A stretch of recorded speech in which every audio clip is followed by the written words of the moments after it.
قال كذلك قال ربك هو علي هين ولنجعله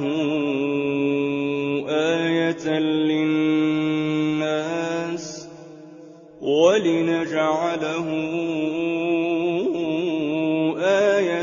للناس ورحمة منا وكان أمرا مقضيا فحملته فانتبذت به مكانا قصيا فأجاءها المخاض إلى جذع النخلة قالت يا ليتني مت قبل هذا وكنت نسيا منسيا فناداها من تحتها ألا تحزني قد جعل ربك تحتك سريا وهزي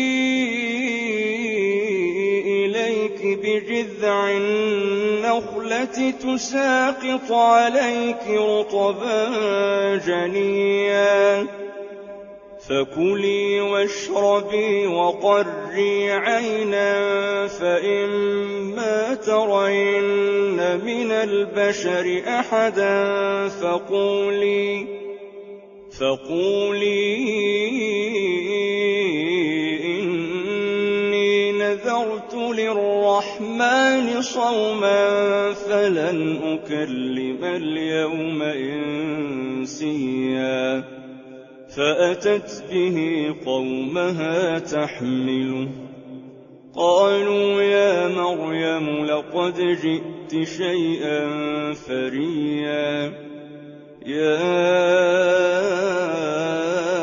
أخت هارون ما كان أبوك امرأ سوء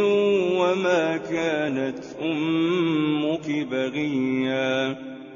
فأشارت إليه قالوا كيف نكلم من كان في المهد صبيا قال إني عبد الله آتاني الكتاب وجعلني نبيا